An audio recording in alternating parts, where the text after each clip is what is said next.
So I saw this other YouTuber, Mike Falzone, do this thing where he walks out the door and he gives opinions on things that he has opinions about, or advice. You know, he gives advice on whatever. And I figured, hey, I'm a YouTuber. I can talk and walk at the same time. And we all know that copying is the greatest form of stealing. So here we go. How to get a boy to like you. Now, if you're asking this question, there's probably a boy that you are wondering whether or not he likes you. Or not. You're also probably between the ages of 15 and 16. And hey, ain't no thing wrong with being between 15 and 16. I was between 15 and 16 once. That sucks. I'm sorry. Deeply sorry that you're doing that right now. So there's this boy. He's got like such a cute smile and he's so funny and I just want him to like me because I like him. Now the advice I see a lot is something like find out what his interests are and be interested in them. Now back in the day, I had a boyfriend. Oh my gosh, I know, right? And it was a boy that I had a crush on for like 3 years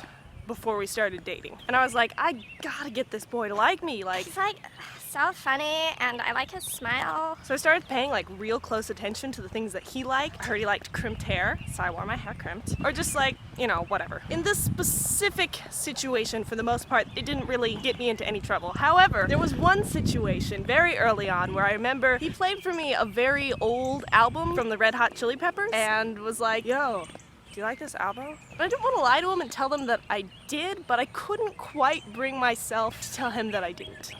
It's okay. I like the bridge. I didn't talk like that in high school. At least I hope not. Now, because of this one sort of this little mini fib early on, every time we were at his house, we were listening to Red Hot Chili Peppers. And there's nothing wrong with Red Hot Chili Peppers. If you like Red Hot Chili Peppers, more power to you. I don't. And I could never bring myself to tell him that I didn't after I lied about it that one time. Now, that's sort of kind of a stupid example of the point I'm trying to make. A better example for the point I'm sort of trying to make is when girls act dumb so boys will like them because the boy doesn't seem to be interested in them because they're too smart. Now here's the problem with that. He likes you. Well done. But does he like you? Or does he like this person you've tricked him into thinking that you are? You're not dumb. You're smart.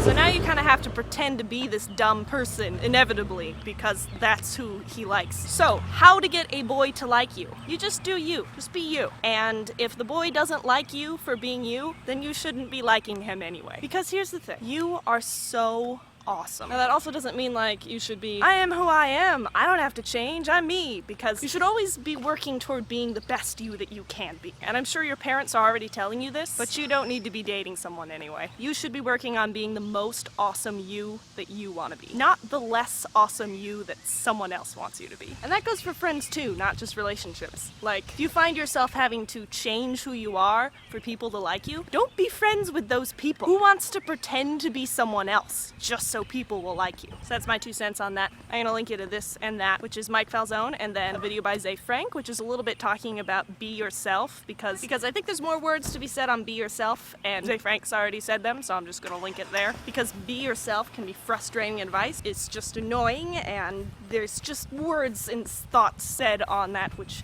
I agree with largely, and I'd like to share it with you, my viewer. Anyway, bye. Mike.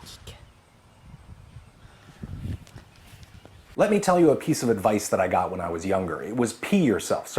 Be yourself. That sucked. Pee yourself would have been bad too, but be yourself? Never mind the logical absurdity of it, it can be an incredibly anxiety-provoking thing to hear as a teenager, or an adult for that matter. How to find a good guy. This is what I've come up with. It's not really a question of where you're going to find a nice guy. Chances are they hang out in the same places as you. I mean, after all, you are going to have the same interests, whether it be in the clubs or otherwise. Probably not in the clubs.